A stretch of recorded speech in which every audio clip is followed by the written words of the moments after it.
That's a good way to start. Welcome,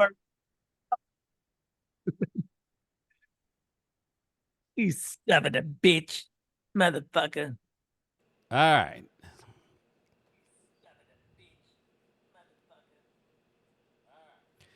Okay, welcome everybody. This is Gotham After Dark. We are. Wait a minute. No, it's not Gotham After Dark. Just Gotham After Dark. It's Gotham After Dark. Thrones of the Underworld. Man, that was terrible.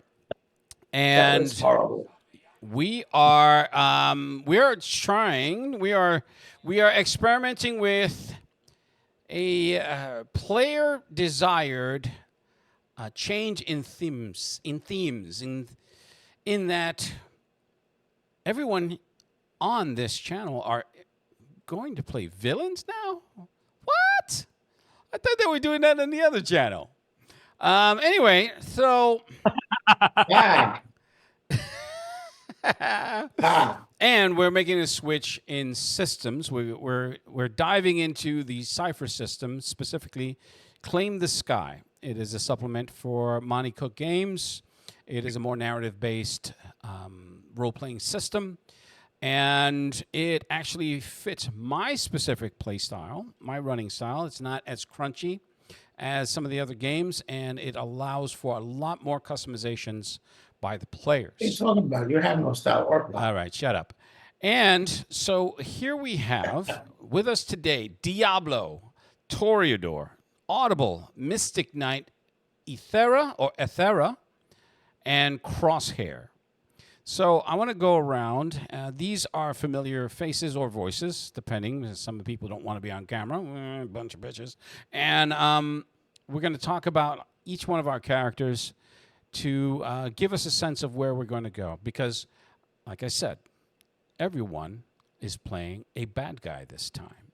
So let us, while I'm searching for our theme song, I want you guys to talk about your character. Let's start with first person on this list would be Diablo. Give us a sense of who Diablo is.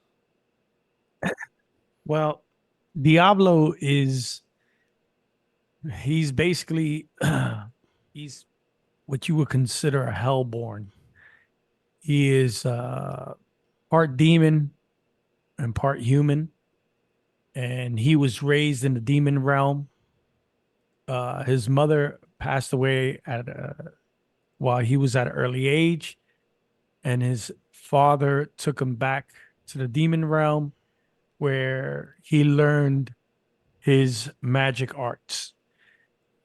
And he has been back in this dimension for 6 years. He's been 6 years basically learning how humans act and what are their customs, more on what are their beliefs and faiths to understand how they work. And that's his whole aspect of life is just knowledge. At the same time, he is an undercover serial killer. So anything that has to do with knowledge, he will run through everybody to get it. So Okay. right now, he works for the Umbra Consortium, Okay. and his mentor in there is Victor Darkflame. All righty. All right. Um, let's talk about Toreador. So, Toreador, he's born in California. He's half Mexican, half Spaniard.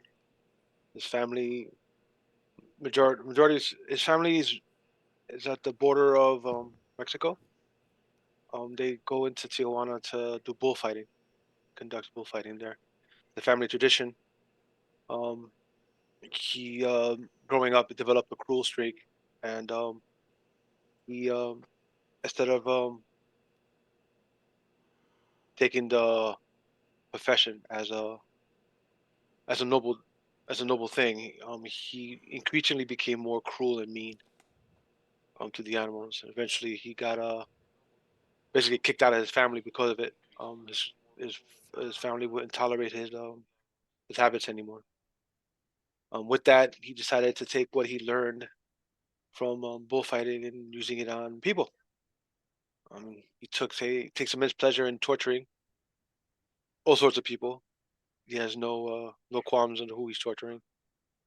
He does it more for fun than anything. But finding that he has a good affinity for it. He'd rather sells his talents out to whoever wants it. He's not picky at all. Um, so in the end, he learned medicine because of it, because he didn't appreciate his victims taking the easy way out by dying before he was done. So he's a practiced physician. He's practiced in medicine just to learn how to keep them alive long enough so he could be satisfied with the amount of torture he's put them through.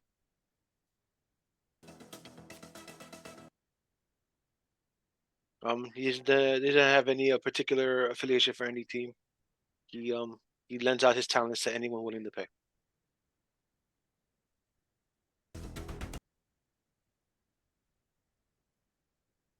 That's it. That's all I got. Alrighty then. So we have Toreador. Alrighty then. So we have Toreador. Let's talk about Audible.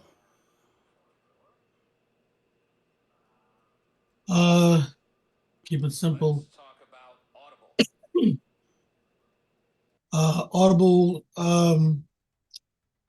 born in New York City, adopted by his godparents after his parents were killed in a car accident.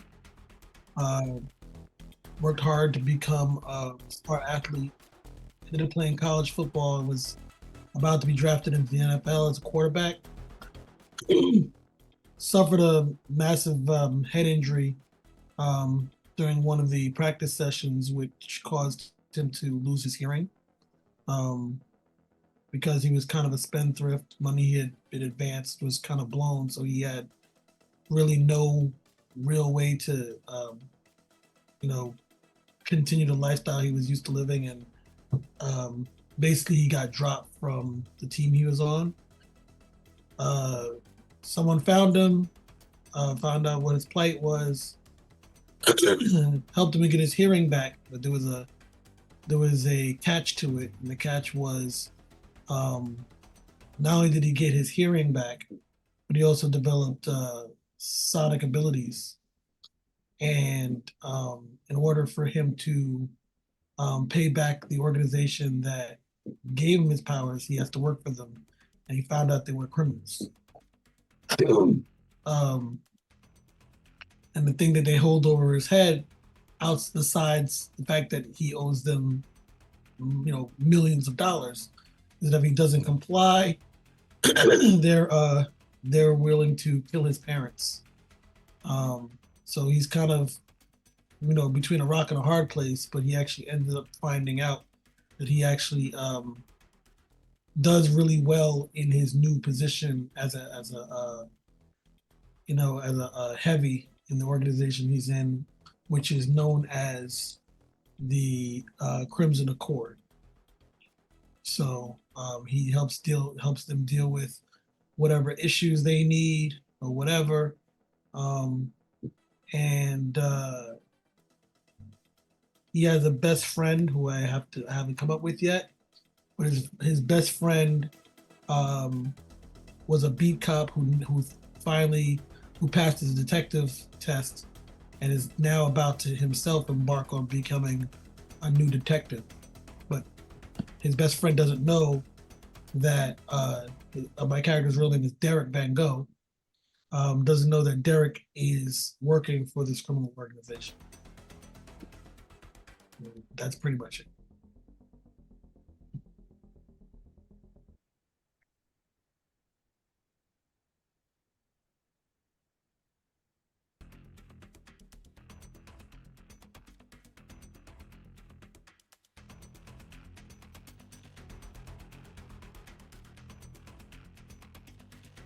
Oh,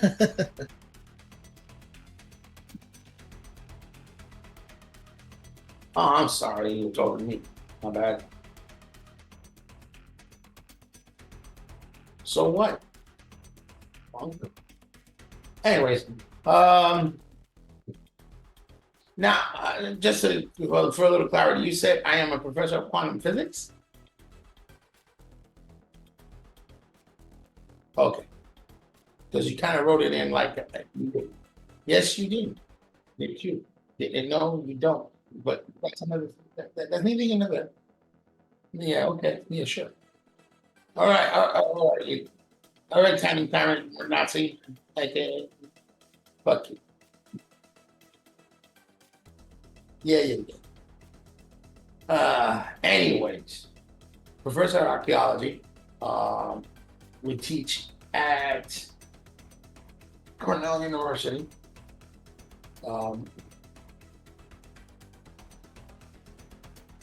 Mhm.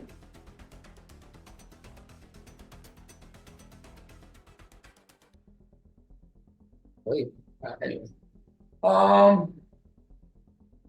We've been teaching now for the last 12 plus years. Very close relationship. I started getting into the magical arts when I realized that I had abilities for magic. Abilities for magic. And I realized that my focus was more for persuading and swaying people. So I started to experiment with the classroom, and I use them as my guinea pigs, every single classroom that goes through. To the point where I'm now actually venturing forth and applying it real time. For the purpose of having an extension of myself in order to do things that would be outside the parameters of the law, like stealing artifacts, gathering information, getting particular tidbits to blackmail, all under the guise of the flesh robots that I put out there. So Flesh robots. That's a new one. yes, that's what I call Sounds them. very pornographic. Yep, and it can be.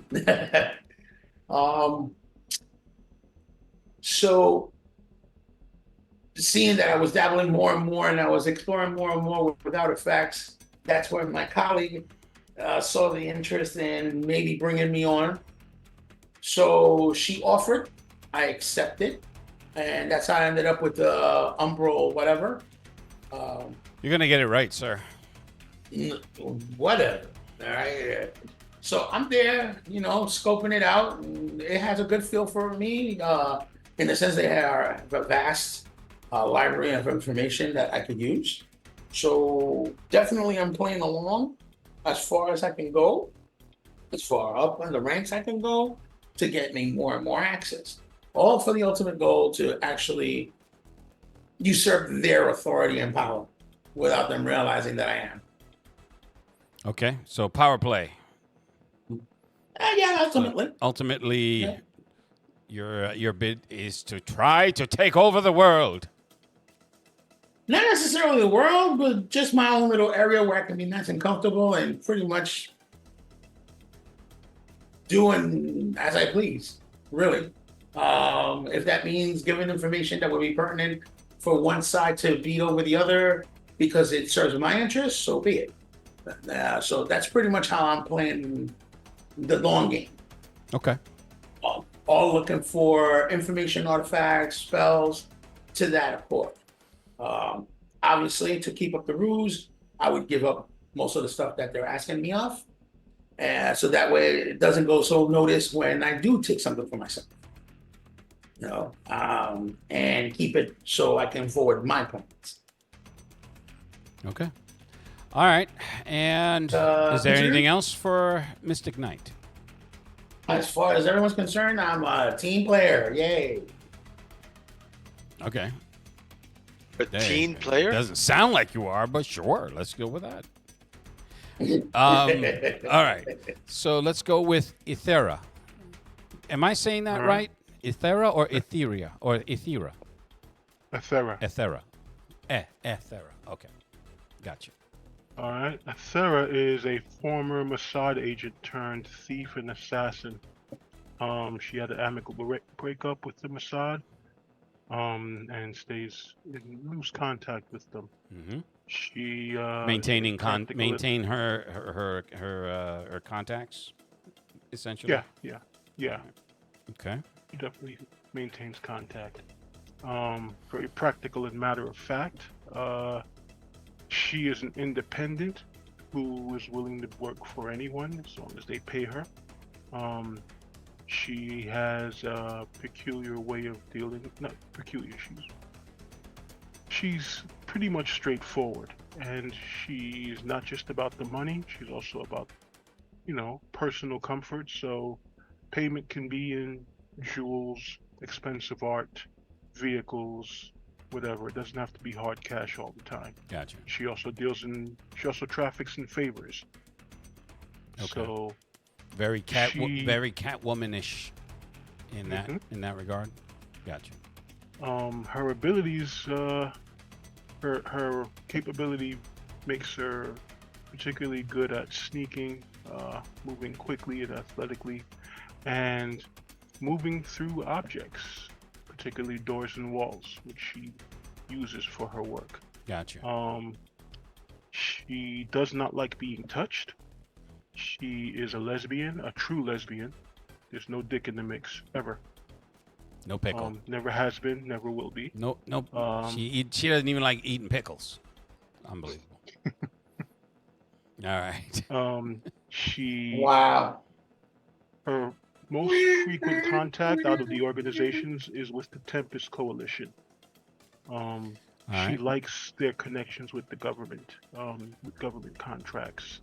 Gives her an inroad into looking into the government agencies and in general. Okay. Anything else we need to know about Ethera? Double checking right now. Oh, and by the way, I'm going to come back around, but because this is Cypher, can you read off her statement, the character statement? This is it's a noun. She is a noun who verbs. Ethera is a tier 1 graceful villain who exists partially out of phase with a stealth flavor in a superhero world. Okay. We're going to change that to supervillain world, but the system will not allow us. I'll change that on the back end, but yep, this is going to be a supervillain world. But yeah, okay. All right. Definitely. Let's come back. Let's come to Crosshair. Start with your character statement.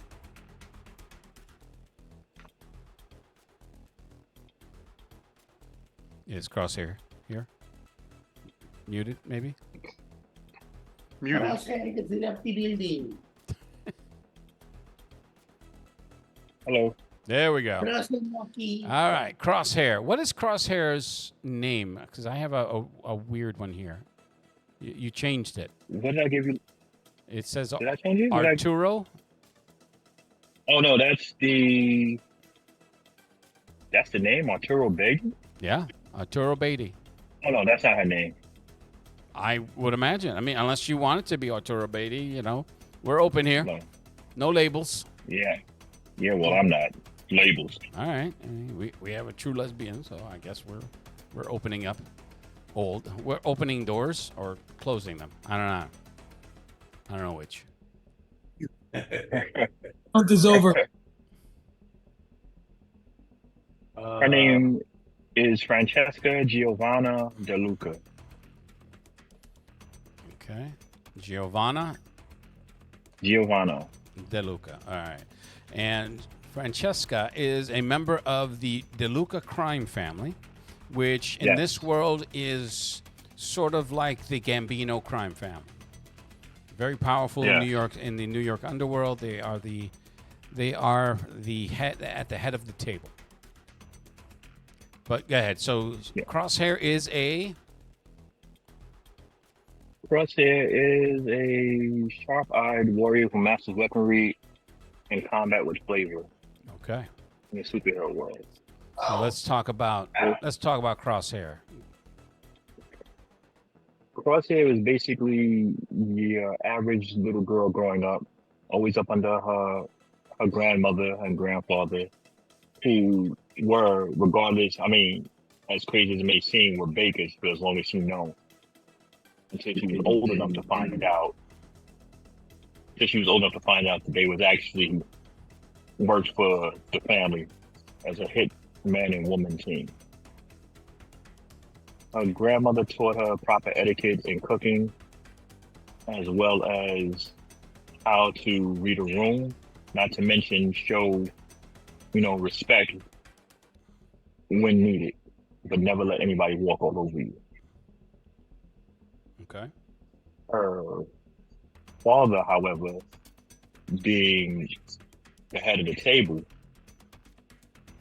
he kind of upset that he got a girl, but he came around and found out what her skills were with weaponry and everything when she was 10 years old and took apart 3 of his weapons when he was about to go out and do something. And then criticized and telling him the sights were off. Okay. He broke into the business on her 18th birthday when she went out with her friends to celebrate, and a guy slipped her friend roofie and had his way with her. Being the fact that he had powerful lawyers, he got off. By her 18th birthday, she found out where he lived and put a bullet right between his eyes. All right. And a very, very long range with a sniper's rifle. She loves her family. She loves her grandmother. She never misses Sunday dinner. That's where the family all gets together and actually don't talk about business and enjoy themselves. Okay. She's a neat freak. She doesn't like the sight or blood. She doesn't like the sight of or blood on her. If she does anything, it's going to be clean, precise, to the point. No blood spatter, no nothing. If she has to, she will clean herself as well as the area up. She has a job working as the sommelier inside the Continental, where she gives recommendations and helps modify people's weapons for just the job. But you got to pay up front first. There's no credit and there's no favors. However, she does have a friendly rivalry with Ethera, more along the lines of like the movie Tango and Cash between those two. Even though she's a freelancer, the respect is there. Okay. So, is there anything else? Well, that was going to be my question. Her grandmother has a bakery not too far from the Obsidian. So she doesn't really tell anybody about her grandmother, about her ties with her grandmother, because, she doesn't want anything to happen to her grandmother, even though her grandmother is well protected and with the workers that's in there, they hold it down for her. Her grandmother is her heart. Okay. She loves her father, but her grandmother is her heart. Her grandfather is now retired and relaxing in one of the rooms in the Obsidian to enjoy himself. All right. But grandma still cooks. And that's basically it. If I come up with anything else, I'll let you know. All right. Well, we'll talk about Thrones of the Underworld right now. This is essentially the other side of the coin, whereas Gotham After Dark is from the Helios perspective. That would be the superhero team that's fighting the good fight. Thrones of the Underworld is just that. It's the vast array of ne'er-do-wells,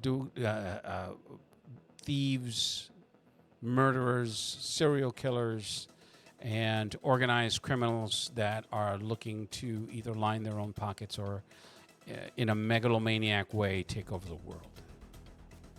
Everyone here is a tier 1, and with the Cypher system, the tiers aren't necessary. Are if you want to look at it in the linear terms or the binary terms of levels, there's tiers 1 through 6.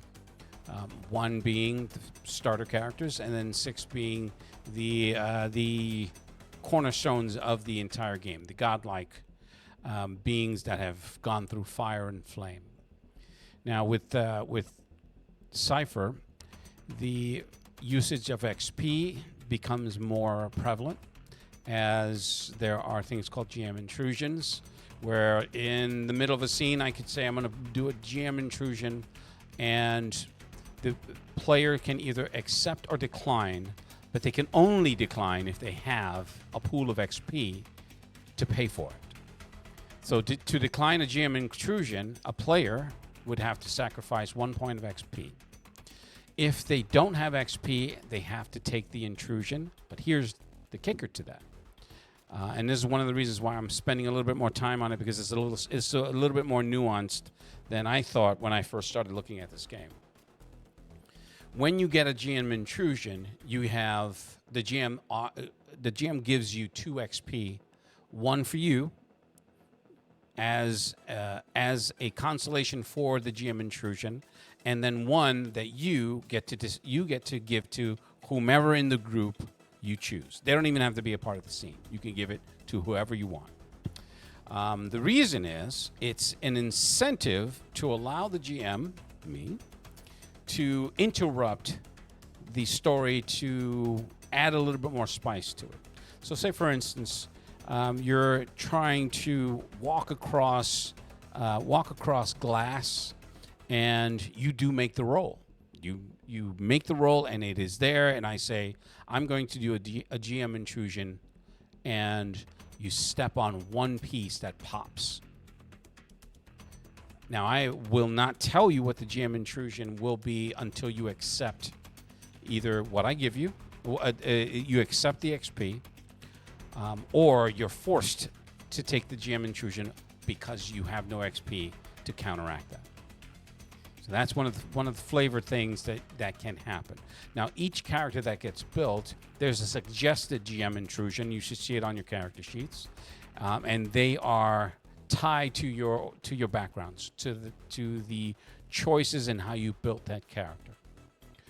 But as a GM, it's at my discretion, hence the name, DM discretion, to decide to introduce a different type of flavor to that, to the particular scene. And again, you can, if you have a pool of XP ready to use, you can use it. You spend that one, GM intrusion doesn't happen, and then you go about doing exactly what it is that you were going to do. The XP is also used to buy skills, and you can hoard it in order to get to the next tier. But in order to get to the next tier, you have to have met certain criteria. And for every criteria, I think it's 4 out of 5 of the criteria that we'll discuss in a few.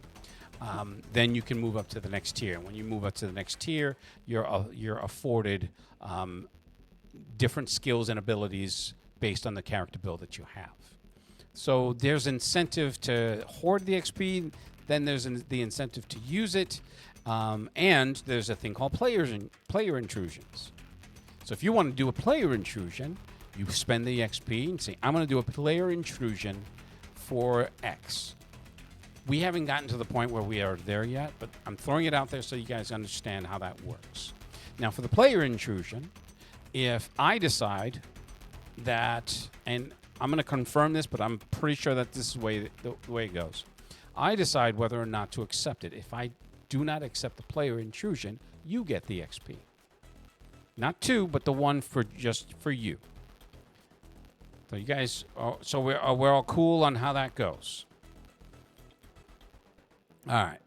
I'm assuming your silence is an acceptance and understanding. Now, are there any questions so far? I heard that. Nothing yet. All right. With Leslie. this system as well, every character has 3 attributes, only 3: speed, might, and intellect, or intelligence. And with all of those attributes comes a certain pool that's associated with those attributes.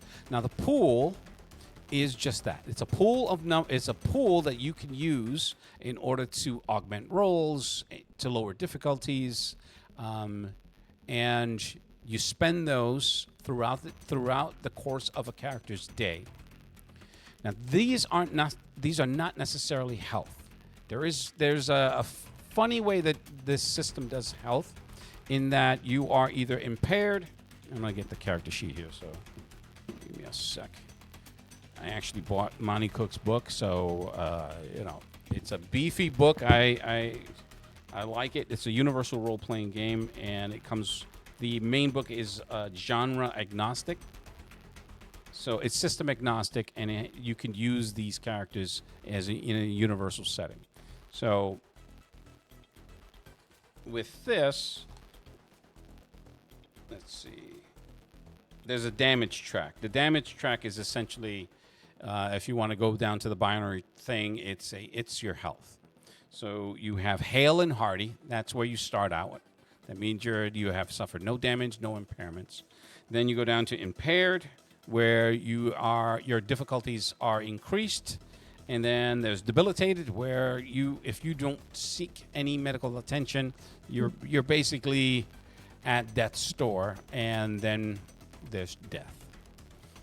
With every attribute, there's a pool that you can use, I think. And then if you want to augment a dice roll, it's 3 points for lowering the difficulty by 1, and then 2 points for every other point to a maximum of 3. No, actually, there's no maximum. You can spend all of your points in order to add more damage to a roll, to lower the difficulty down to 0. There's the game is very flexible in how you can apply these things. Now, when you take damage, the damage is taken from the pool that's associated with that damage origin. So if it's a psionic attack, then it would go to your intelligence. If it's somebody punching or stabbing or shooting you, it starts with your might. And then if it's something that affects your speed or your dexterity, such as getting electrocuted, I'm just throwing it out there, but then that is what those pools are they're taken from. So in a way, you can, if it helps you to keep track in your head, they're a sort of health. But in this game, it's more of your presence in the scene that you're in. So if you had a might of a 10 and someone hit you with a couple of clubbing blows that brought your might down to 1, then you really only have 1 in that pool to use for any abilities that may have costs. Now, one of the ways that the system does give heroes, or in your cases villains, the added advantage is there's more than one way, but the first way is through edge. Now, an edge lowers the cost of specific abilities in your pool by the number of edge in that attribute. So if you have a 1 edge in might and you wanted to increase the damage of your attack, normally it would cost 3 for the additional die of damage, or however many die it comes. I think it's an additional 2 to 4 points of damage. With the edge, you now only have to spend 2 out of that pool. So it doesn't lower the difficulty, but it lowers the spend cost from your pools. So that's the edge. Okay? And then there are ciphers. Ciphers are one-use abilities, or they're usually single-use items or abilities that you can acquire through the game, hence the name Cypher.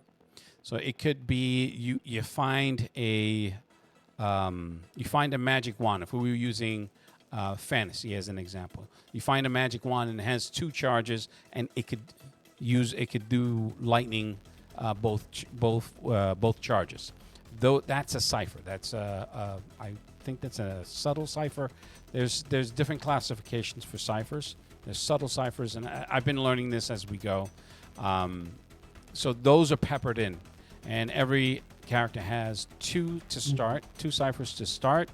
And once you use those, they're gone, and then you can acquire ciphers throughout the game. Now, the thing about this game is ciphers, you can hoard them, but you can't go past your maximum without any penalty. So say if your maximum number of ciphers that you have is 2, but you've hoarded 6, there is a serious chance of those ciphers malfunctioning, blowing up, or just not working at a critical time because you've gone over your limit. That's one of the weird kinks or twists towards the ciphers that I've found. But it keeps everyone from hoarding them. You use them and then you toss them, and then you move on to the next one. Let's see, what else have we got here? I think that's good enough for now. So really what I wanted to do with this session 0 is to establish everyone's story. And I didn't get to everyone's stories or their narrative introductions because some people took their goddamn sweet time in order to get me stuff. So let me see who I got so far. Who did I send a narrative to? Did I send anybody? I think I wrote them, but I didn't send them. All right. Take a look. Does anybody have any questions? Anything they want to throw in that we can talk about while I'm doing this? I mean, like, well, we're all learning at the same time, so I'm sure you'll have to remind us or refresh us on, like, because we're all learning the gameplay. Yeah. Like, the way you tell your stories most of the time, you're not really a heavy combat GM, but when the time comes, we'll all figure out how to work out the system regarding like the edge and all that other stuff in that moment. That may change with this game because one of the beauties of it is that the GM makes no rolls. So you guys roll for everything, for attacks and defense. So the only thing that I do when it comes to NPCs, monsters, whatever the case may be, or actions that you are trying to take in critical situations, is I assign a difficulty. And the difficulty range is from 0 to 10. And the rolls are determined by multiplying whatever the difficulty is by 3, and then you have to meet or exceed that roll. Can you explain the GM intrusion one more time? Well, that's not a GM intrusion. These are just. Can you explain it to me again? Oh, okay. So let me just talk about the difficulties first. So 0 to 10 are the difficulty the difficulties that are set. 0 being an automatic success, 10 being an absolute impossibility because you're only rolling a 20-sided die. And there are no bonuses to rolls. There's just a reduction in the difficulty. And that's accomplished through effort. That's accomplished through ciphers, through skills. So you could realistically, if I say your difficulty is a 4 on such a task, like jumping from one rooftop to the next and clearing that space in between, and I say it's a difficulty 4. So the roll would be a 12 or better. Now what you can do is say, I'm going to add 2 points in effort, which would be 5 points from your might pool, 3 from the first point, and 2 for the second point. So you would then lower your difficulty down to 2, which would make the roll a 6 or better. So, and if you want to continue to do that, you can if you have skills, if you have equipment, specialized equipment, if you have a cipher that lowers the difficulty even further. Sometimes you can take a 10 difficulty, something that is in most circumstances virtually impossible, and make it possible. You might be able to bring it down to half. If you bring a 10 difficulty down to a 5, yes, it's still tough, but a 15 or better is better than a 30. Right. And there are no double damages or anything. The criticals, there's critical rolls from 17 through 20. And with each critical roll, you get to determine an effect. So a secondary effect of the attack that you're doing. I'm gonna punch him. I'm gonna punch this guy in the face, and you roll that 17. It's like, and while I'm punching him, I'm gonna push him off the roof. I'm gonna use his momentum to lightly tap him right off that roof because his back is to the edge. Whereas in most games, you're just duking it out until somebody falls to 0 hit points. And if you roll a 20, you get a major effect. So then try to think of it in that narrative term. And when you get into the 20s, you do get to add additional points of damage to like say an attack, or the effect would be this.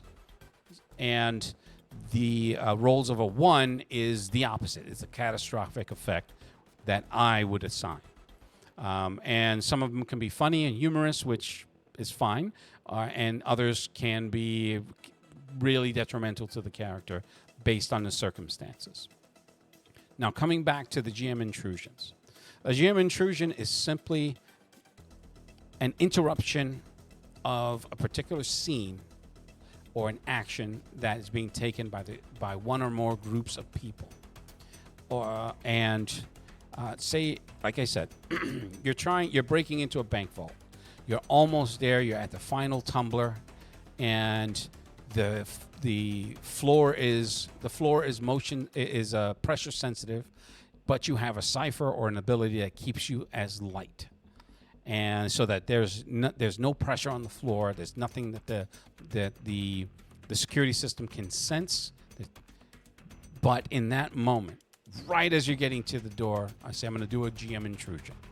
And you can elect to take it and take the XP that I give you for that GM intrusion, or use a point of the XP you have to nullify the GM intrusion and continue on to breaking into that vault.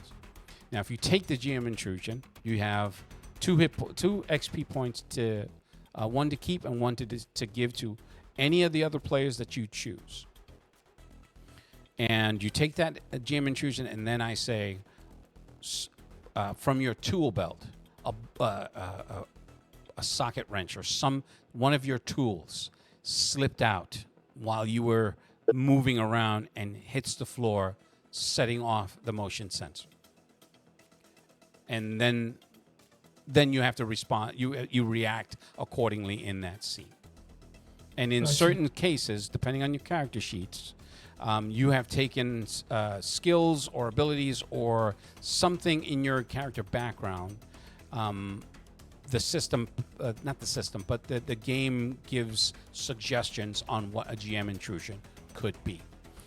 And the vice versa is true as far as player intrusions. Depending on what skills or abilities you've taken, you may be able to have to use a player intrusion and sacrifice an XP to get that done. Got it. All right. It's almost like a hero point, but not exactly. Right. It's an extreme version of a hero point, where you can gain or lose XP depending on how it is you want to apply it. All right. XP is not as liberal as a lot of other games, but it's driven by points. So you can earn XP throughout the game, and at the end of a particular story arc for your character, depending on how you want it, how we're setting this up. Okay, so here's what I'm going to do. I'm going to take a quick break, and because I need to grab something, and then hit the restroom, and then we'll come back and we'll start talking. You don't.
You're frozen. All right, we are back, and yes, I am frozen.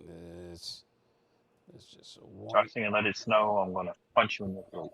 Hey, take it easy. All right, it is a crisp summer night, and everyone has gathered at the grand ballroom at the Obsidian Hotel. Now, the Obsidian Hotel is this world's Continental.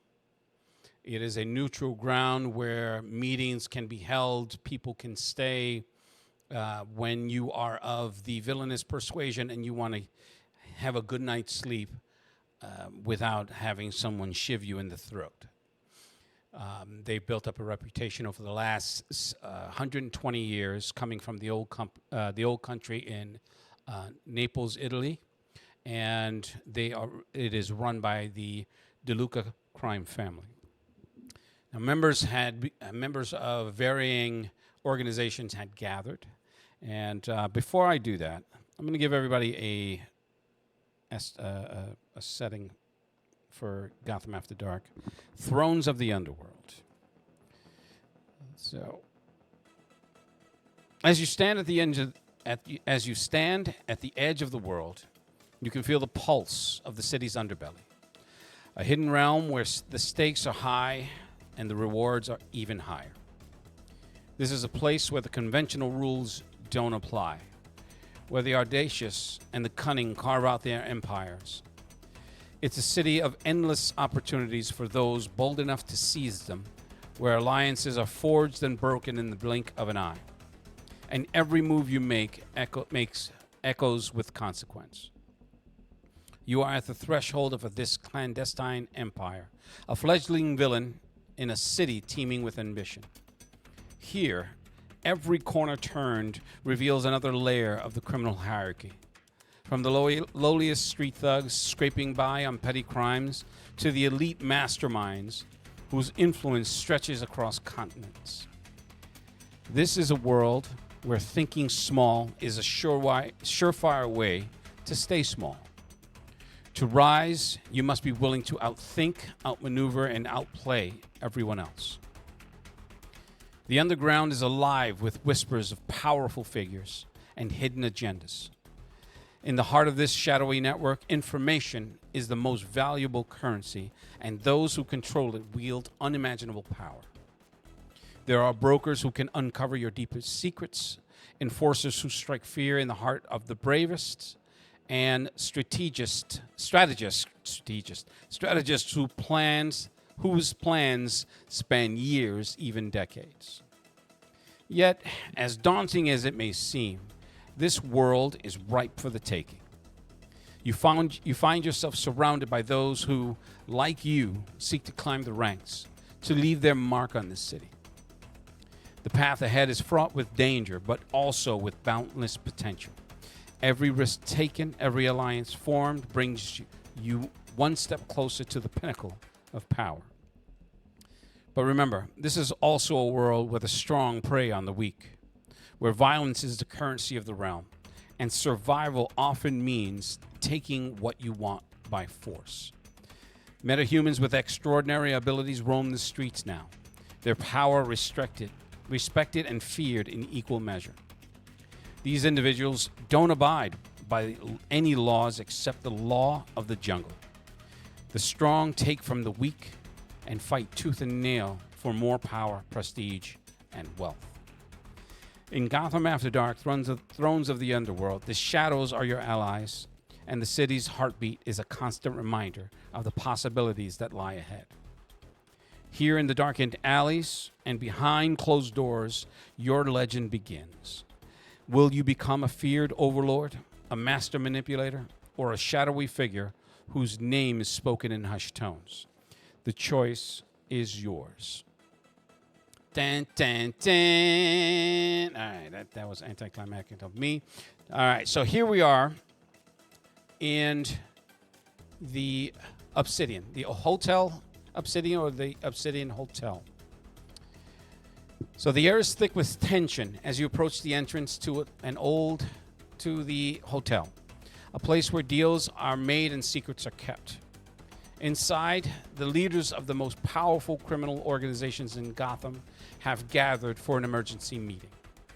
While the high-ranking members take their seats at the central table, you and your fellow up-and-coming operatives stand at the periphery, observing the proceedings with keen interest.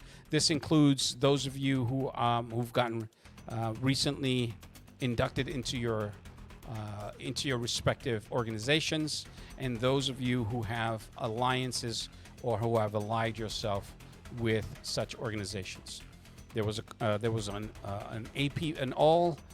calling all cars situation where this show of strength was required. So even if you're not directly working for the organization, you were called in as a show of strength.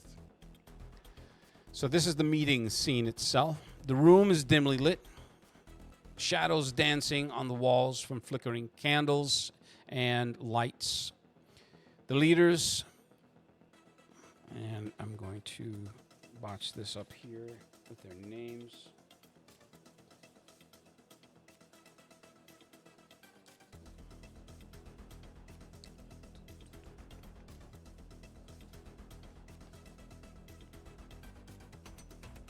All right.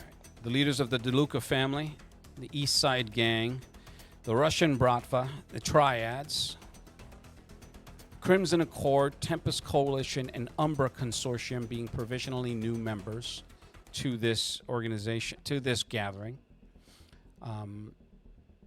Each sit around their in this large imposing table.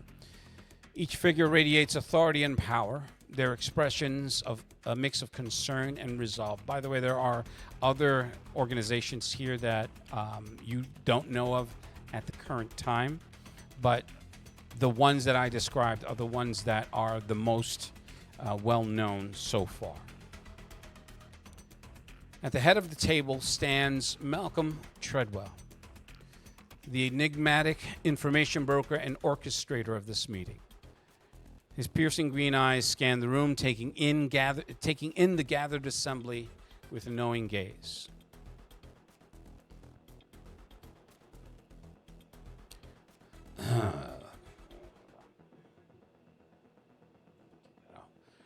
Ladies and gentlemen,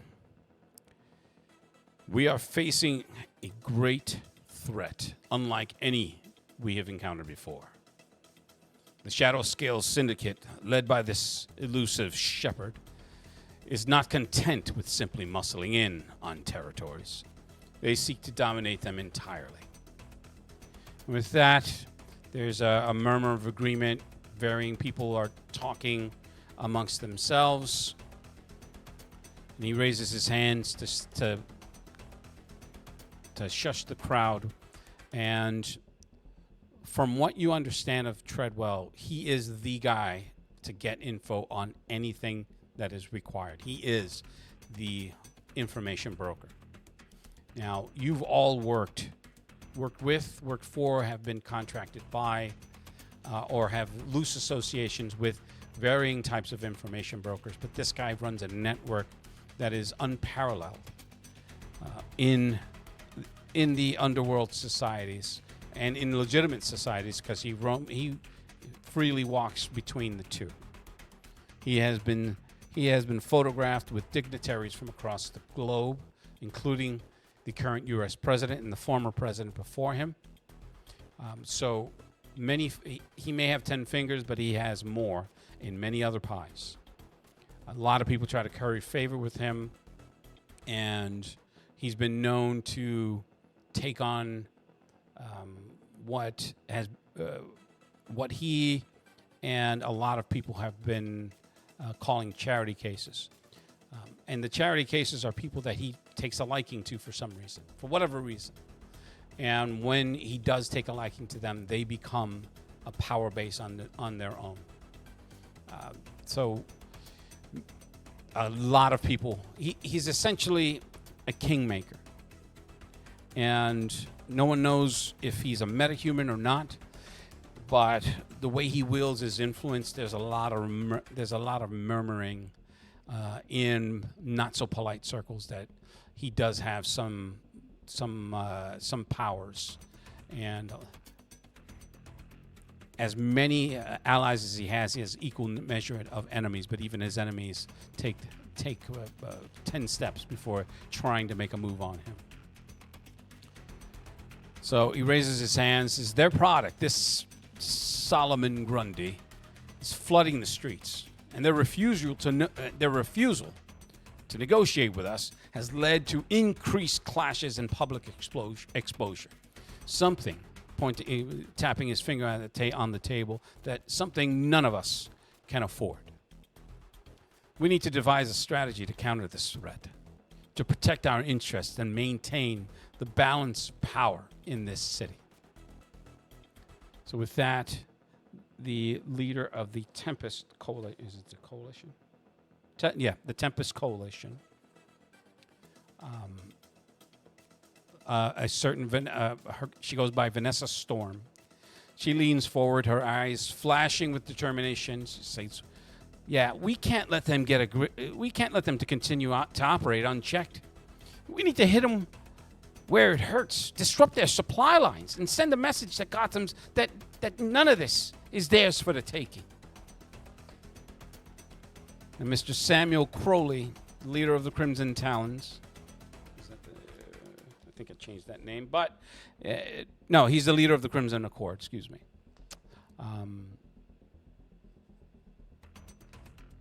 He stands. He says, His name Sam Crowley. Samuel or Sam Crowley, yeah. And he says, yeah, but we got to be cautious here. Shepard is not to be underestimated. His influence is way farther than just this city, and it's more than we can see. And any move against the syndicate must be carefully calculated. Those guys have been operating in Southeast Asia for God knows how long. You know, it's like we've been. He casually flips his hand over to Treadwell. He's like, we've been looking into this guy, and they've been around for a long time. And this Shepard, he's not one to be fucked with. We need to be careful here.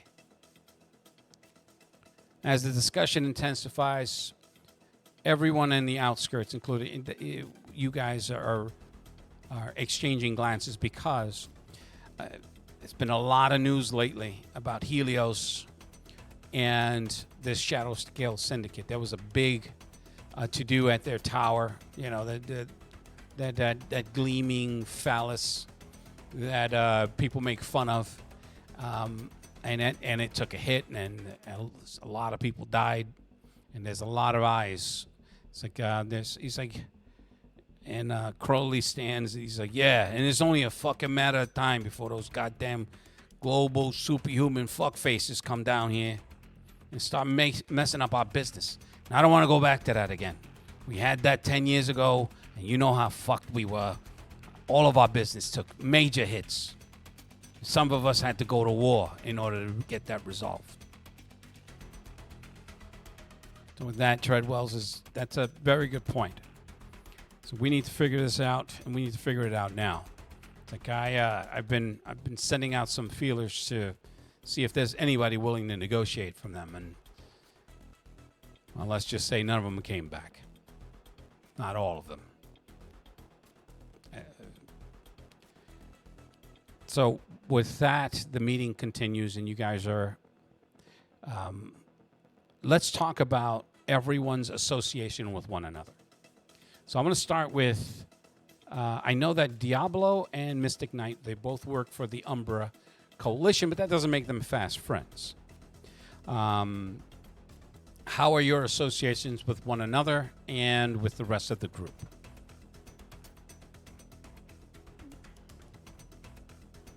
I would say amicable because to Diablo, I'm gullible and up for anything, which facilitates whatever he's planning.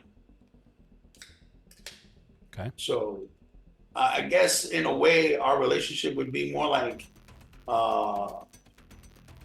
I would say, damn it, what the hell was his fucking name? The cartoon, the Tick, and the Moth. All right. Well, who's the tick and who's the moth? He would be the Tick. Nice.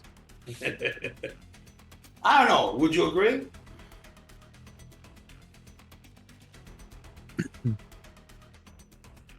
I hold everybody at bay.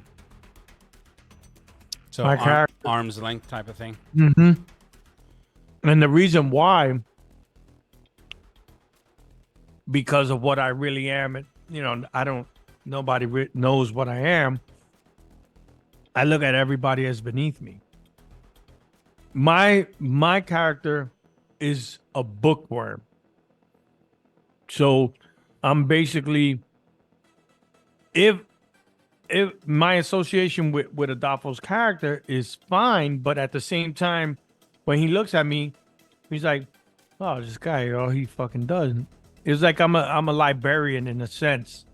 I'm always in the study, going over stuff, whatever they want me to go Yeah, over. but that's our common ground. Because as an archaeologist, I do the same. Well, at least in appearances. That's what I'm saying. Yeah, but It's like I wouldn't look at you like you're a nerd or anything like that because you would be of a common ground. and not only that, I'm the one that like to test artifacts. So before anybody else, they go, "Okay, I want to know what this artifact does." I'm the one testing it. That's fine. That's what I That's like. why I said you would be, if we compared it to the relationship of tick and moth, that's why you would be the tick and I would be the moth. You know what I mean? Mm. I'm not saying we're besties. If that's what you're trying to, if that's what you're thinking. No, I'm not saying that. I respect you. We work for the organization, but at the same time, it's just like if I do say something, it's because it's needed to be said. I just don't bring up I just don't bring up conversation just for the hell of it, right? Okay. As for we were talking about on Sunday, which Adolfo also, what is it? Adolfo's character, Mystic Knight. Right. He's also connected with Steve. With Toreador. Try to use the character names. Okay. So, Toreador, Crosshair, and what's the other female? Ethera. Ethera. We use them. So You talking when it about comes, as muscle or what do you mean? what? Okay, so Steve, Toreador. I have Toreador. I have used Toreador 1 or 2 times to extract information out of somebody Okay. without getting my hands dirty, and also Crosshair and Ethera has been used to make a couple of people disappear. Okay. All right. So Toreador, what would having heard that? Give me your perspective, because you don't necessarily have to go along with what they're saying verbatim. No, I mean, Diablo's right. We were discussing it on Sunday. And, Okay. I was because of my specialty. That's exactly what they called me for. I would extract the information from them for them. So I did retrieve information from them from people who they wanted information from, Mm-hmm. and it's a cordial arrangement. All right. And your relations to anyone else? Have you discussed it with anybody? Where they stack up in your personal and professional relationships? I would know. You can change his name on here. Not Artemis. Talking about Crosshair? Crosshair. Okay. Crosshair as being a weaponsmith. I would have made arrangements to get some of my As a weaponsmith. sommelier for this, sommelier being weaponsmith, it's just a fancy term that we took from John. We took from John Wick.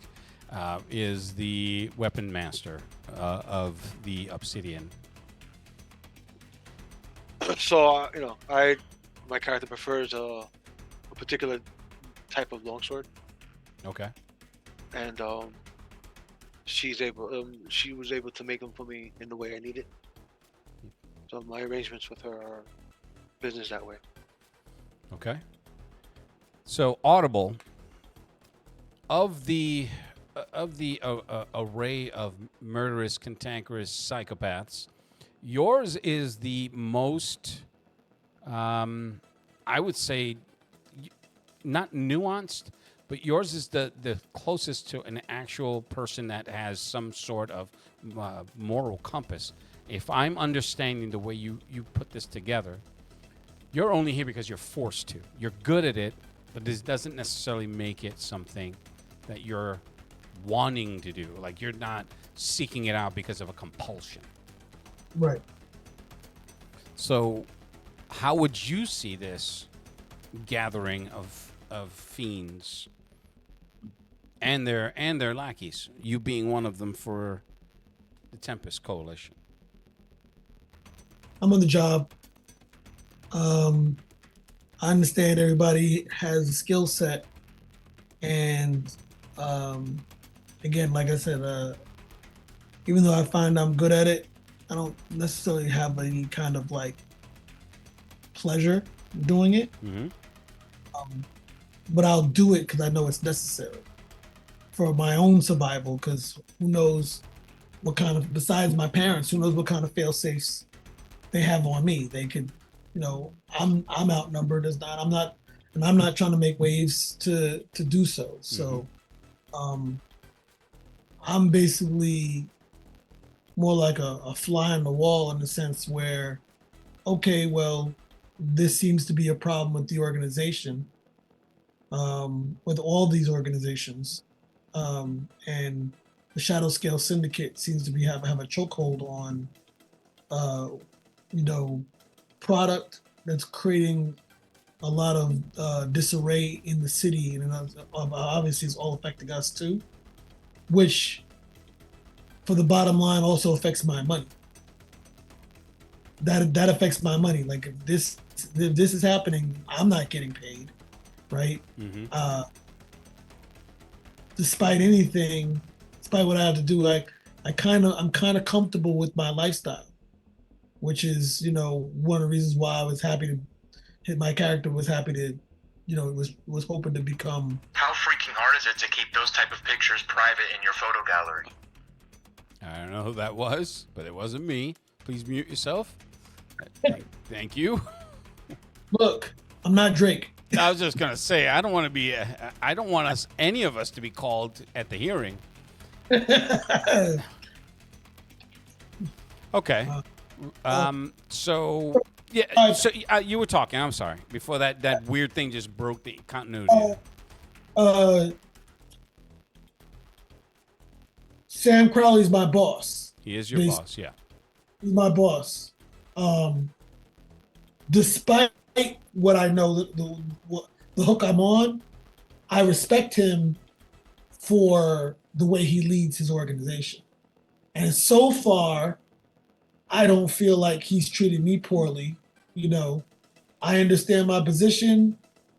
I'm a team player overall, so whatever needs to be done, I'll do. He does know my one thing that I won't do. Otherwise than that, I'll toe the line. As far as everybody else, hey, they're all good at what they need to do. We gotta work together to handle a problem. I'm fine with it. All right. So, what is the one thing you won't do? I'm not killing kids. No curse. I don't get no curse. Yeah, I follow that mob rule. Like, Okay. no bitches these days are crazy. So yeah, they can get it. It's not like the old days. Nice. not like the old days. No women, no children. Yeah, With the mob. just updated the Scarface thing. Yeah. These bitches are crazy now. They'll pull out on you too. They get got, especially when we have a couple of killers in this group right now. Right. You know, who have but I'm also I won't say I'm a ladies man, right? But obviously I do like the female form, so I'm probably like on the low checking out both Aethera and Crosshair. Okay. I will shoot you. All right. Oh, and by the way, I don't know if you guys saw it or read it. The PvP I usually have a hard no for that. There's not going to be that restriction in this particular good. series. Oh, good. Okay. I gotta figure out. Still, obviously, One of your twins saying? Okay, cool. we're all still figuring out my character. So once I'm Mm-hmm. one session, I will flesh out even how his powers work. Okay. You know. The only thing that I would say as far as the PvP, it would have to make sense for you to do what you were going to do, what you did or want to do. I hope that resonates a little bit. So no one here is a straight up psychopath. Well, What? One of them you are, Diablo. And so the motivation to murder one of the other players has to be somewhat is I'm going to give the flimsiest of somewhat justified. Okay. What was? I'm sorry, say that again. No, Eric said something. I said I'd like to argue that Adolfo generally is the psychopath of the group, no matter what. Wow. Yeah. That is true. All right. So what if any relationships do you have within this group? Because again, the way that I always do it is that there is no I don't know you. There's just levels to how I know you. I'm sure I've encountered everybody, but I think I would probably lean more towards having some kind of connection to Aethera because she's the only other. She's a meta like me, correct? She is, yes. So I probably seen her in action and was like, damn, and she fine? And she doing it like that? All right, yeah. Well, speaking of fine, right over Treadwell's shoulder is Viper, so she's always with him, and she's the pinnacle of deadly fine. So Okay. Nope. that's the one. That's the one that a lot of men have tried, and she is unlike Aethera. She is strictly dickly, but. The rumor of her and Treadwell being an item has been circulating, but they don't act like it. She acts like she is devoted to his protection, but not in a puppy dog way, but in a cold, calculating, I will murder everyone in this room way. She's Mercy. She's Lex Luthor's right hand woman. Correct. Mercy. So, okay. All right, so Mystic Knight. We already talked to you and Diablo. So Aethera. Being with correct me if I'm wrong, you are with which group again? Give me a second. Let me check my notes real quick. Where is it? Tempest Coalition. Alrighty. So my contact within the Tempest Coalition is Abraham Jackson III. Okay. And you heard from the leader of your group. You have not formally met her. She doesn't meet newbies, and is constantly on the move, constantly busy working her legitimate front, and which is Climate. Yep. The Stormfront Climate Research Institute. Is very into climate change and reversing its effects, and has a twisted way of doing it. She utilizes unscrupulous means by which to fight climate change, and many an oil executive have found themselves marinating in 500-gallon drums of crude oil at her behest when they refuse to make small concessions. Unfortunately, her small concessions are stop drilling for oil.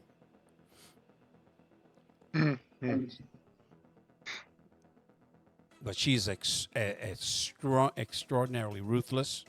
She is, to your experience, she is fearless in her ruthlessness.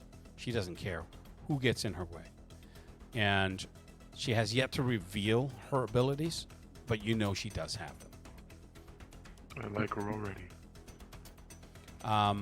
And her standing in this meeting says something, because this is a meeting of power brokers and movers and shakers of the underworld, and for them to give her deference is a big deal. Okay. So your specific role within the Tempest Coalition, your abilities give you your abilities have been tapped to further those goals of that climate. What was it? It's you're essentially being tapped as an eco-terrorist. So, as long as they pay me, and I'm they're good with paying it. you very handsomely. Okay. You're as of right now, you're the only person who can phase in their organization. So you've been making money hand over fist. But there comes the added risk of exposure, which you've been fortunate enough to avoid so far. Now, your relation to the rest of the group is what? Like, who would you consider an ally or an enemy? Or you have that friendly rivalry with Crosshair, or at least that's how Crosshair describes it. You may not see any rivalry, just somebody annoying. You know what I mean? Like, not all rivalries are rivalries in each one in both persons' heads. Somebody, she may think it's a rivalry, and you're just like, why is this bitch staring at me? I will put my fist through her head. All right, with Crosshair, I find her useful for her capabilities, for sure. I do not really see it as a rivalry, just simply that she was too slow on the jump. And she took that personally. That's not my problem. Right. But she's not a bad person. She's good looking. But I'm not gonna let pretty privilege blind me to anything. As far as Audible, I deal with him, but I am tired of how he leers at me. And I might put a grenade in his chest at some point. Nice. Keep your nigga away from me. I never hit on you. Not yet. Maybe not ever after hearing that. But the drool is real. It is very real. Diablo and Toreador both give me the creeps. Toreador I just simply don't like because he is problematic. In what sense? He is problematic in the sense that he takes far too much glee in his work, and that makes him dangerous in my eyes. And I've heard whispers of his preference for how he treats women. So that particularly annoys me. Okay. There have been a lot of murmurs amongst the females in your circle. With Diablo, it's just the strangeness of him that is both of interest but also of worry. Megalomania. Yeah, I think he's going to sabotage us. Everybody, check him for self-destruct mechanisms. All right. With Mystic Knight, I haven't really gotten an angle on him. I haven't really had reason to be in much contact with him. But I've seen that he has a lot of people who are keen on doing what he wants. So I wonder about what do you mean by that? I'm confused. Mystic Knight. I see that there are people who are keen on doing what he wants Oh, when he is not a major power broker himself. gotcha. And that makes me wonder what kind of manipulation game he's running, or what is he holding over people's heads. Yeah, that's pretty much everybody in the bag. Yeah. Okay. All right. Crosshair. Yo, You're here with your grandfather is sitting to the right of Treadwell and has not said a word. His eyes he's leaning in the back in his chair with his fingers arched, and his steely gray blue eyes is scanning the room. He's looking at people and just taking measure. One of the things that you admire about him is that he does nothing without reason. And even when he's angry, he's very, very methodical, scary to the point where some of your cousins are very hot-headed. You would think, if I had to draw a contrast in film, he would be your cousin, and I'm going to give you his name. I have it written down. I'm not going to look for it now, but he is Joe Pesci from Goodfellas. no, he's more like Sonny from The Godfather. Oh gosh, he has to die. I mean, And that's okay. Sal. I believe it's Sal, and I have it written up because it's going to bother me. And I will give you this information shortly, by the way. No problem. Because you're in the family, so there's no reason to keep it from you or to surprise you with it.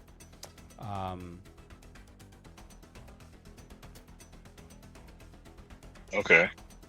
So, what is your relation in your mind to Crosshair's mind? What is Crosshair's relation to this group? Seeing as how you've encountered them to one degree or another.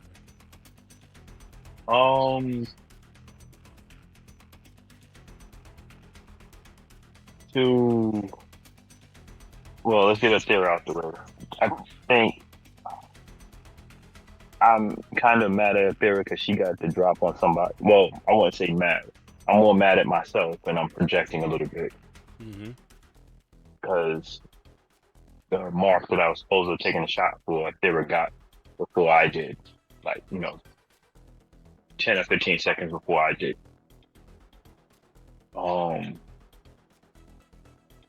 I respect her focus, and I respect, who she is. But there's something else, she doesn't get too close to people. I don't know what's wrong with that. And, I never asked her.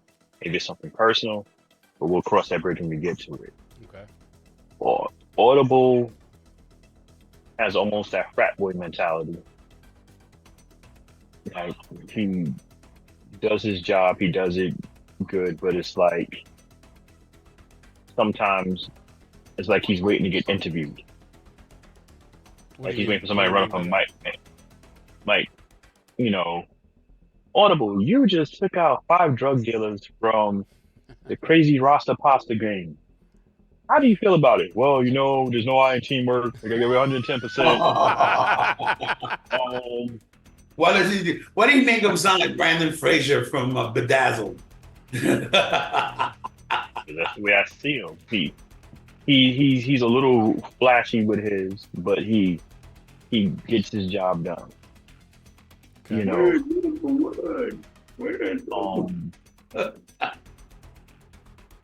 His attempt to try to speak Italian to me is like nails across a chalkboard. Gotcha. Baba boopy. But Biba baba boopy. Bada bing, bada boom. But he does his job. Mystic Knight, he gives a little ick and cringe factor. Okay. In what Just way? on his what way of him asking questions, him presenting himself. Oh, so what are you doing? You know, what made you get into this field? Or, you know, I don't ask questions like that. Sorry. That's whose not. commentary is this anyway? Yeah, but you're basing it on false pretense. I don't do that. Aren't you a manipulator? I don't manipulate that way. And That's how what do you manipulate? I don't ask questions. I'm very low key. Very low key. I'm just the person in the room. That's all I am. As a So matter we of never fact, spoke. you may not even notice me, but that's on you. I mean, like that's how low key I am. So So Mystic Knight, I don't know him. yeah, like I said, I'm trying to avoid that part. So if for anything else, how would you have interacted with Crosshair? I probably saw him. I probably So saw him then with we're Diablo. in Crosshair is if they had a mission or they needed me for something or they just needed to contact somebody from the consortium or whatever the case was. They 'Cause wouldn't I do get contact you. sent- You're just an acolyte at this point. So, No, that's what I'm saying. I would be the one to go out to give a message or something like that, like a gopher. You understand what I'm saying? okay. A very innocuous, run of the mill goon, for lack of a better saying. That's how I present myself to everybody else because I'm there to meld with them, not stand out, not ask dumb questions like, "Oh, so is your color green or blue?" No, I don't do that. The more subtle. So Yes. if we were to retcon that, it's you still give off a manipulative vibe. Yes? Or no? Well, in her case, she's perceptive, so she might pick up on it, but it's not because it's obvious. Okay. So let me continue. It's not. So with Diablo, okay, Mr. Inaki was there. Probably did drop off a couple of messages and didn't think too much of it, but just gave me an ick and little chill up my spine. Okay. Totally get that, and that is in his character description. He does give the ick. So Diablo reminds Crosshair of a brooding comic book hero, so to speak. You know, people are superstitious and fearful lot type thing. You know, I haven't really spoken to Diablo that much. Because last time I saw Diablo, his head was in a book, so I just left well enough alone.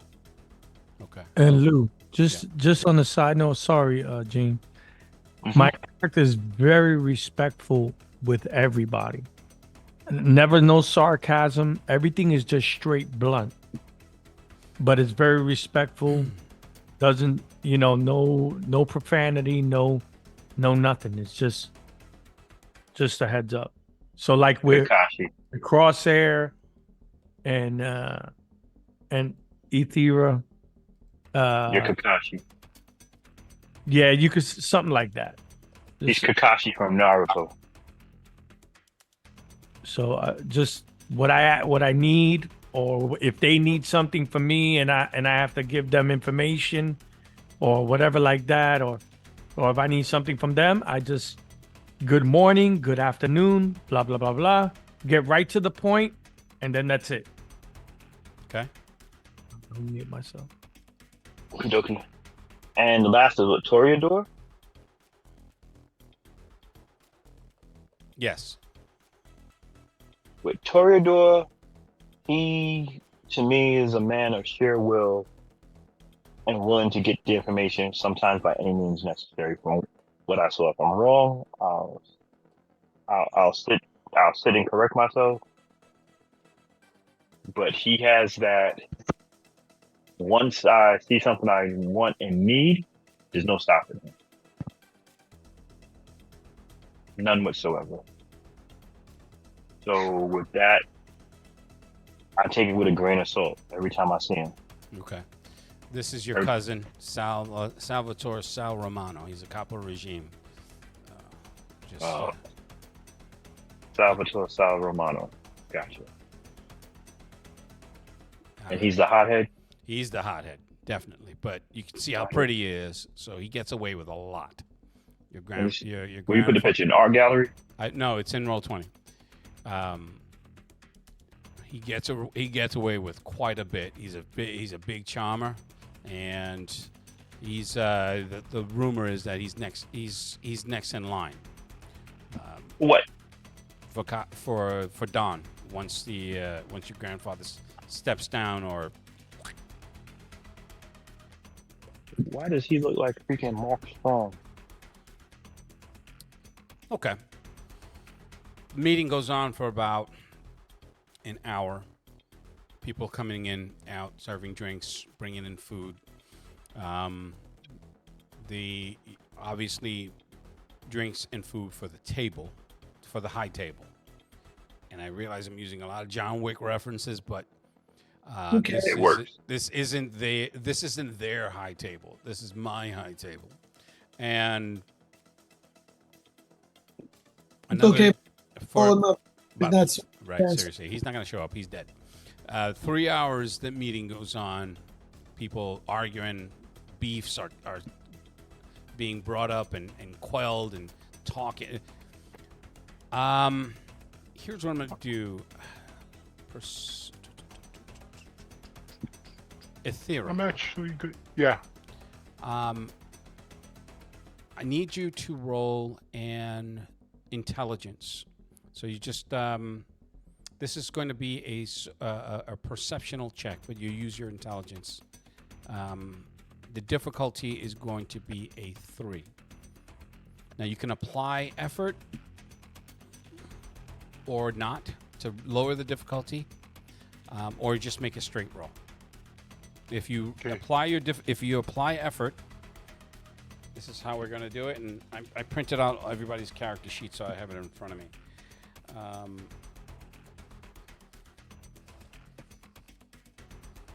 You don't have an edge, so for every 1 point of effort to lower the difficulty, it will cost you 3 for the first, and then 2 for the subsequent points. So if you wanted to lower it by 4, it would cost you what? 3, 5, 7, 9 points. And that would make it an automatic success. You see how that works? Now the pools, the pools can be regenerated using your recovery rolls. And this is on everyone's character sheets. If you're not looking at it, I'm going to ask you to please do so you can follow along with me. So the recovery rolls are listed as a D6 plus 1 unless you have a power shift in your recovery. So the recovery rolls are as follows. You can do one as an instant recovery action. Say if you're in combat and you want to use that to recover your pools so that on the next round, and by the way, it's 1 for 1 in terms of attacking and defending. You can use the recovery rolls to get that pool, those pool of points that you use back, potentially all of them. Then you have to wait 10 minutes to do a secondary recovery roll, an hour for the third, and then 10 hours for the fourth in a 24-hour period. After 24 hours, your recovery pools are back to the 1 action, and that's how that works. Now, the power shift, does that reduce the time in category? I think what it does is it increases the recovery pool, the recovery roll,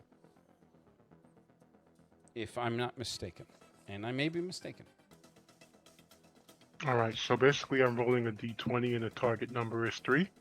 The target difficulty is 3, which would make the number a 9 or better. Wow. I see. And I can spend pool points to lower it. to lower it. Yes. Okay.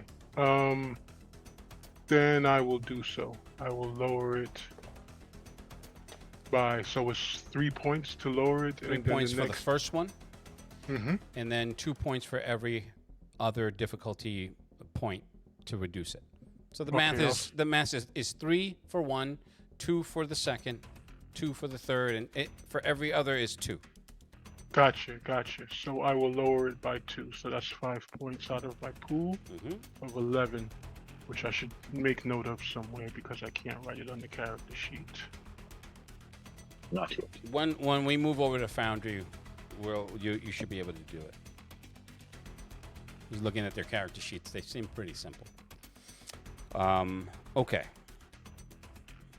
All right, so that lowers it by 2, so that would make it a 6 or better. 3. No. Difficulties, Yeah. it was 4. Well, then, Oh. did I say... You said difficulty was 3. oh, okay, yeah. 3 or better. My bad. You're right.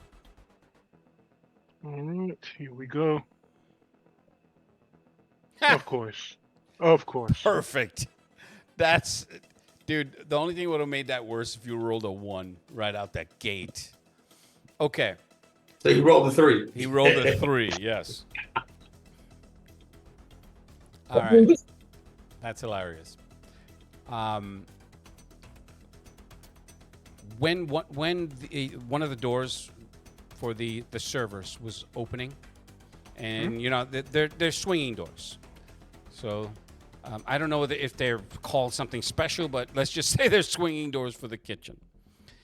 There was something that you noticed. Saloon doors. Thank you. And it wasn't near the door, but at the far end of that, of whatever their kitchen area was. You noticed that there was two of the servers that were hovered on both sides. They were on 2 sides of one guy who has his back to you, but is hunched over, and they look concerned. And one of the things you see as the door is swinging, and almost, just on that last, because of the roll, just on that last swing, his pink Caucasian skin on his neck, there's a black spot that starts that you notice that's spreading across the back of his neck. Yeah, no. Okay, so one of the immediate things I will do is my contact there, my primary contact. What was his name He again? said give me a second.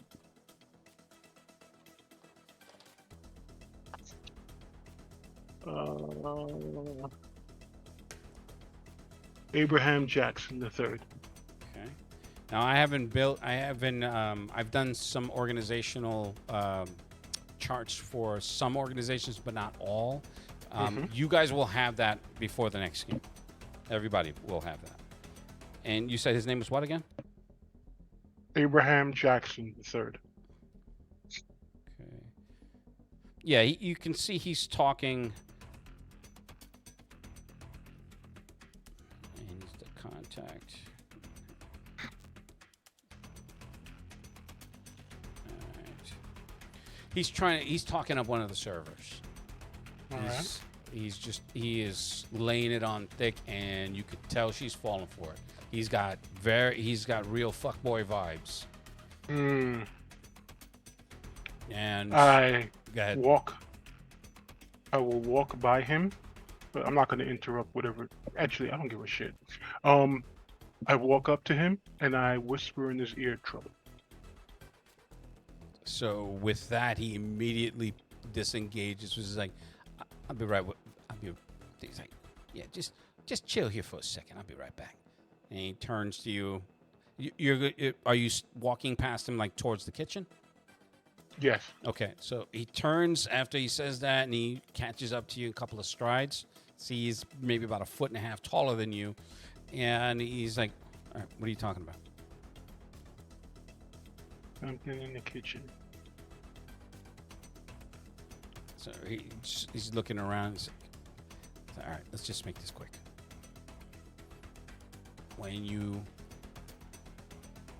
Just as you get to the kitchen, You know how they have those portcullis glass. Mm-hmm. There's a splash of blood just right across the glass itself, followed by another splatter, and then it's almost as if someone took a paintbrush and splashed a slash of blood, then some specks, and then it's as if they took a whole can and threw it against the door. You don't even hear any screams associated with any of that. Whoa. Because there were women in there. And that's the first, I mean, not to be sexist, but let's be real. But it's to be expected, yes. They would scream first.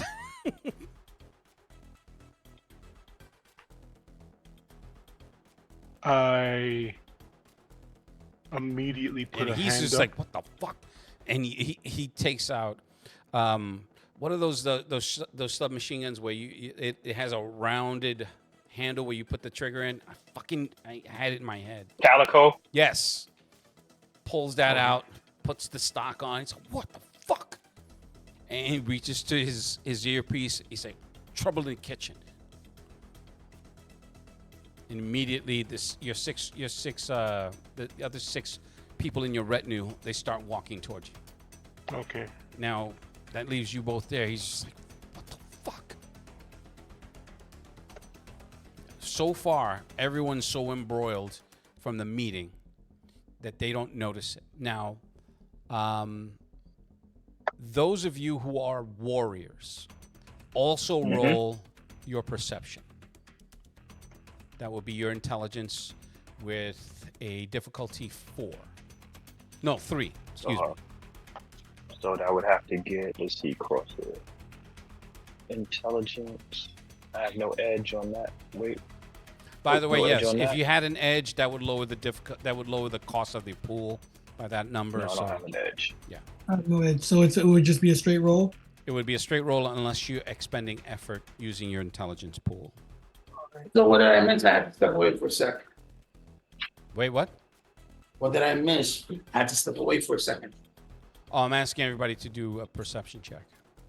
Okay. I think I made it. Okay, yes, you did. You already set the roll 20 for Oh, sweet. Christmas audible. the Thrones on the Underworld, right? Yes. Of 'Cause course. I don't have access to it yet. Doesn't like me either. I sent the link in the shared info on Discord.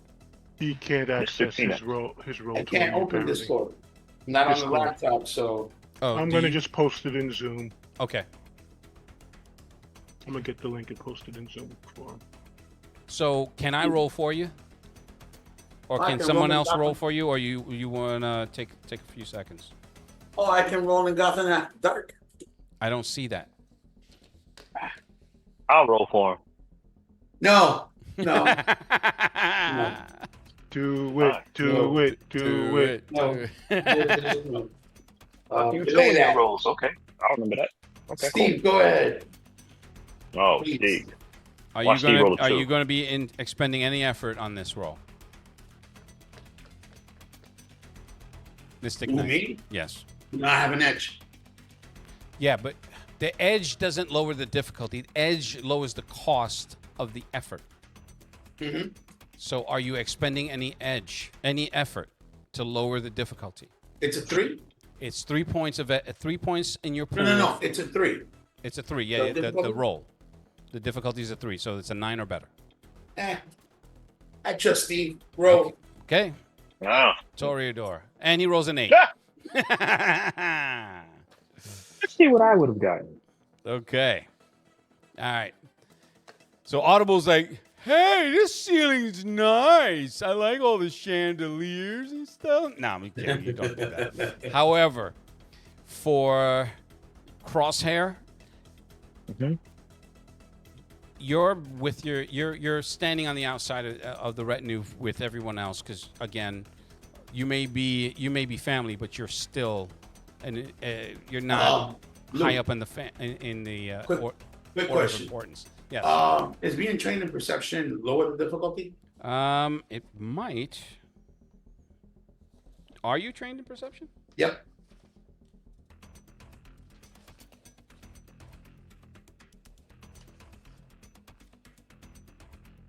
one of the things You that are will probably- actually. All right, so yeah, it did lower the difficulty by one point, so you did see that. And No, I made my roll too because Yep. I got a 15. I So didn't even know that. I was actually trained in perception too. Didn't even know that, but it doesn't give me. it won't beat that one. But at But it least gets him a little closer. I know now. But it's Do I got to roll perception? Are you a warrior? No. Then no. Oh wait, you gotta be a straight out warrior? No, Come on. no. I'm deferring to the warrior class, to the warrior archetype, Question. because Oh, then I take it back. because you're training. I'm an explorer art class. Okay. Lou, I do have an ability of sensing supernatural, even if it's not obvious. Okay, hold on for a second.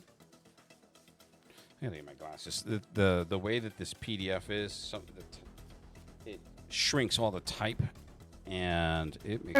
And I'm fucking old. I'm not gonna lie, I'm old. I'm old as fuck. Sense through deception, perception. Wait, no, I'm looking at Toreador. Duh.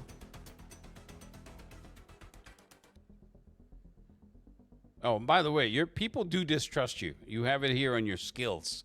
So yeah, for anyone that said that they don't particularly find you appealing, that's reasonable. Oh, me? What? Who are you talking to? Talking You. to Diablo. I'm a very good-looking guy. Doesn't so I don't- matter. He's like, he's hot, Oh, but I get the ick.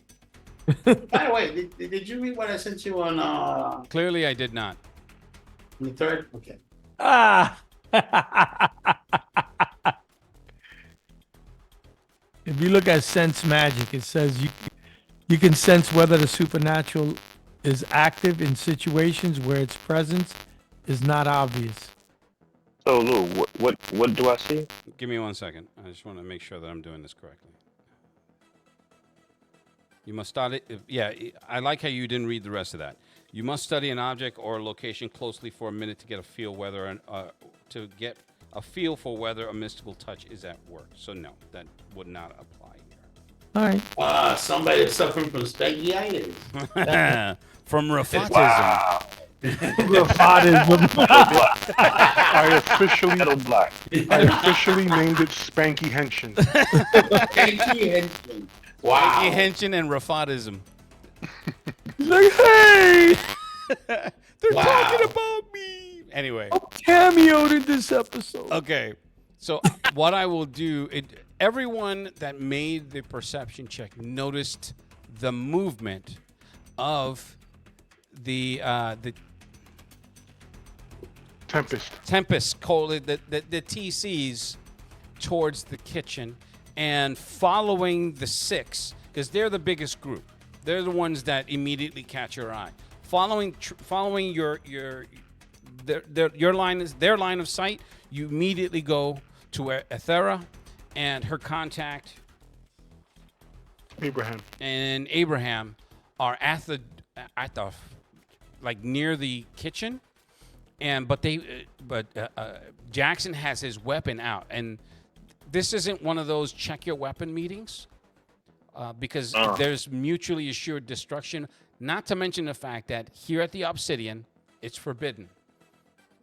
Fighting is forbidden, other than outside of sanctioned grudges that take place off premises, similar to the Continental. You can have your weapons, you're not allowed to use them, and if you use them, you get excommunicated, and then you're fucked. Yeah. Following their train, you all see that bloody porthole. That's what it's called, a porthole from that door. Oh wow. So I tapped Salvatore. Salvatore is my mentor or my contact, or You didn't give me one, did you? no? I did All not. right, so we'll go with So Sal. my grandmother. Yeah, no, you're not gonna use that as a contact. That would be a waste. Ah, Unless she was like, So here's a cookie for you. It has C4. No. thanks, Nana. So I tapped Sal. So he's I just like, tap Sal and I say to him in Italian and in code, the pasta is burning in the kitchen. with that, he was talking with somebody, and you went over and tapped, and then again, his personality is very he's all surface, no depth. He's fiercely loyal to the family, has a ton of ambition, but his mouth writes checks that his ass has no currency to cash, so he uses the family name. Oh, he gets to smoke all the time. Intimidation tactics, all the types of shit. He's not a coward. He's just a narcissist, a violent narcissist. He's just like, yeah. And then when you say, he's like, what the fuck are you talking about? Look in the kitchen. So he looks past you. He's like, what the fuck is that? And he's like, he does just a slight whistle, and to Don Mateo, who's also in conversation, looks over. He's like,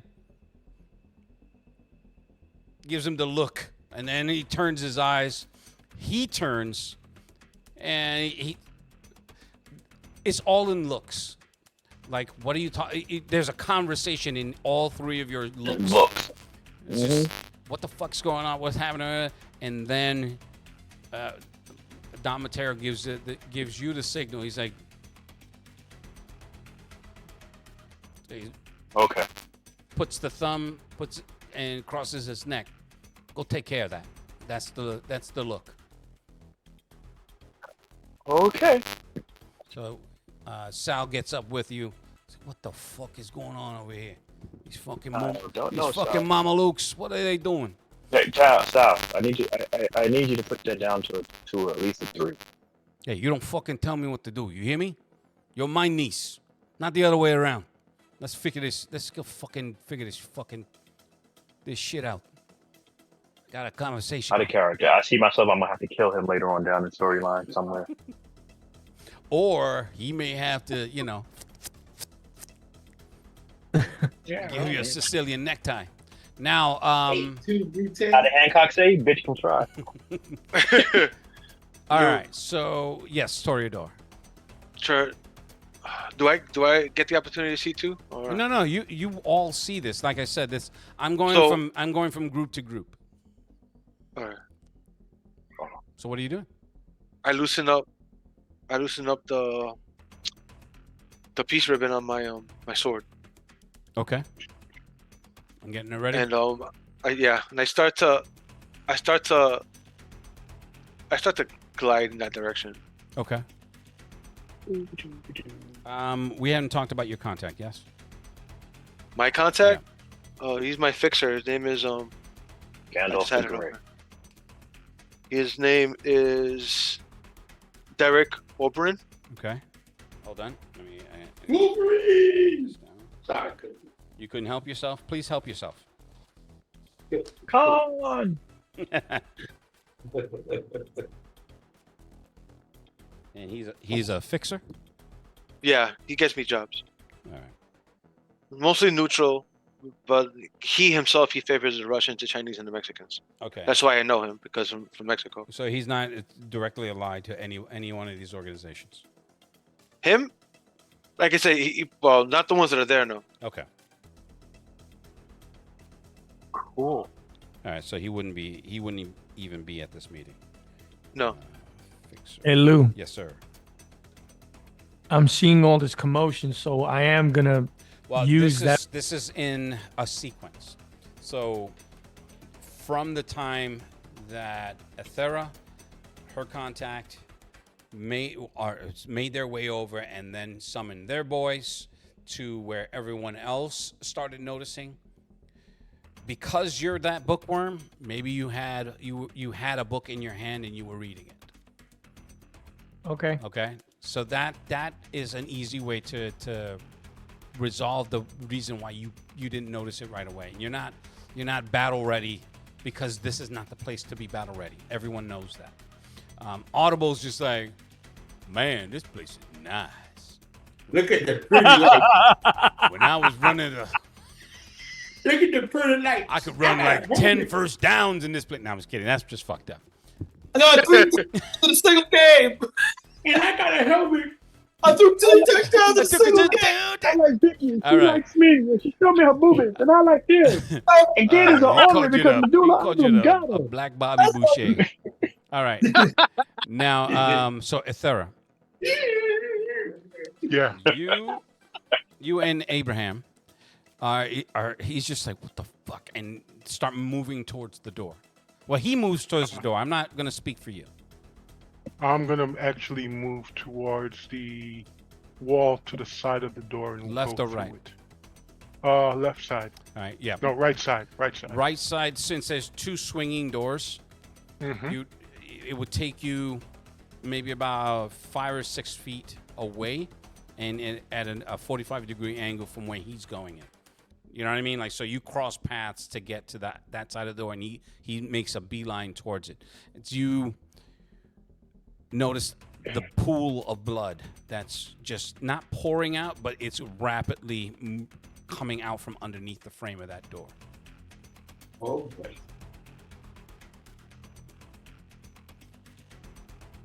And this is how quick the campaign ends. Okay. Now, so he's just baby, TPK. he when your boys finally come up, everyone takes a what do you call it? A kill box position. You know what I mean? Like where if everyone was to shoot, no one would get hit by crossfire. So Right. Unless somebody's in the middle and they roll the dodge. Or Unless, of course, Eric puts up a force bubble. Wow. 1038, shot fired. Damn. Emerald's not even here. She's getting fucking reamed. she's in a recovery room like, stop making fun of me. No, I'm kidding. All right, now Fuck, sorry. My character looked better naked.